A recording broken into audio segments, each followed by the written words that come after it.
The story begins with a cunning thief named Victor.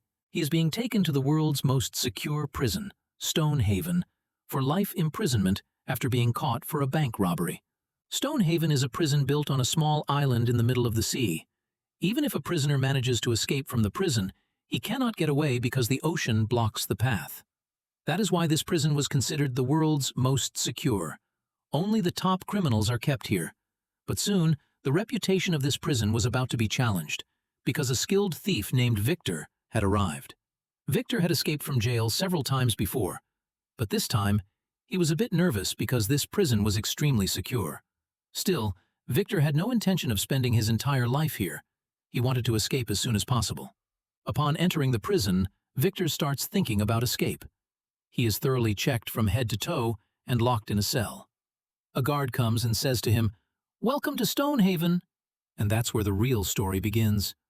Suddenly a bell rings, and all the cell gates open automatically.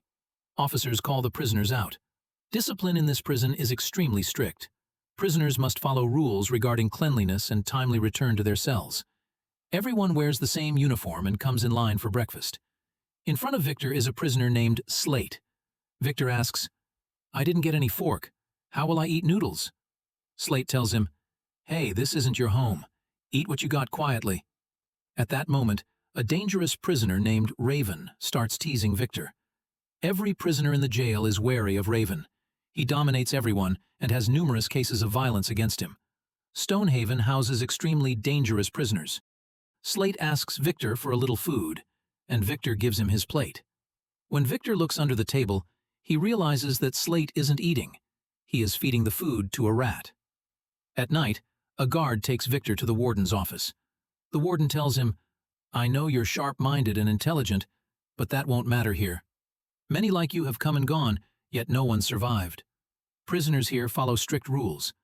You can meet someone once every 2 months, and only if I am in a good mood." The warden is a strict man, punishing even the smallest mistakes severely. He warns Victor not to think about escaping, or his body will be torn apart. Victor replies, "Sir, who would even think of escaping with you around?" But from day one, Victor is already planning his escape. He steals the warden's nail cutter, a tiny tool, but in a prison like Stonehaven, even a small tool can be powerful.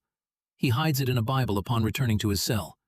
The next day, in the bathroom, Raven starts bothering Victor again, but this time, Victor doesn't hold back. He confronts Raven, beating him severely, gaining respect and fear across the prison. After that, Victor is assigned work in the library, where he meets a senior prisoner named Hawthorne, who was sentenced to life for murder. Hawthorne has spent half his life in this prison and knows every corner of it. He even knows about the fight between Victor and Raven that morning. He gives Victor some books to deliver to each prisoner's cell. In the next scene, prisoners are shown playing various games in an open area. Victor meets an artist named Bruno, who spends most of his time painting. Bruno believes that anyone could go crazy in Stonehaven, but painting keeps him sane.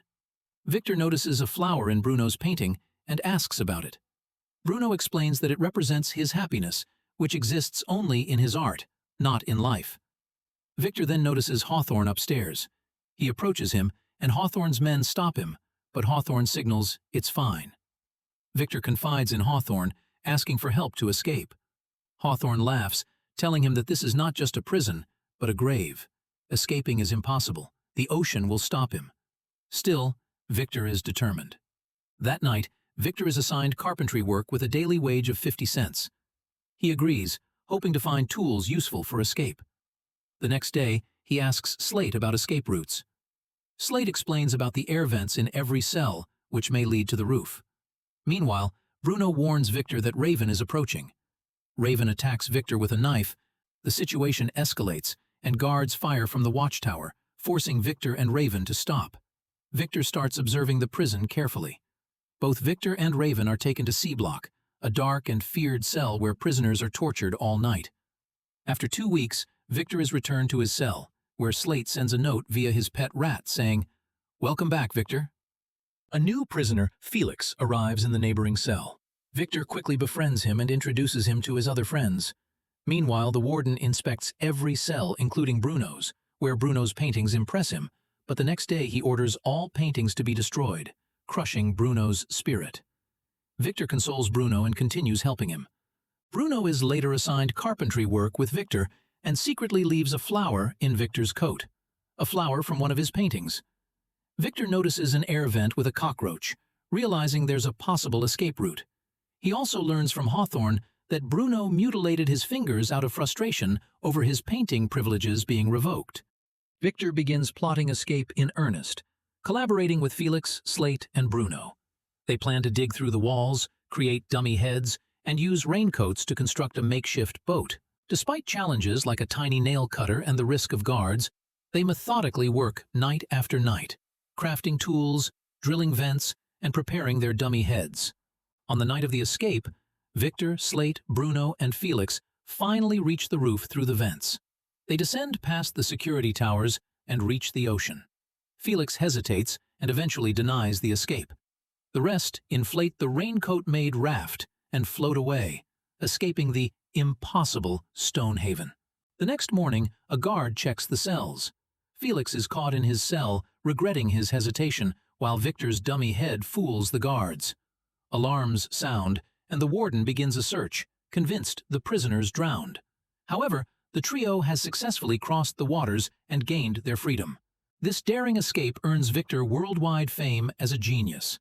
1 year later, Stonehaven is shut down because it is no longer guaranteed that prisoners cannot escape. This marks the end of the story, based on a true story.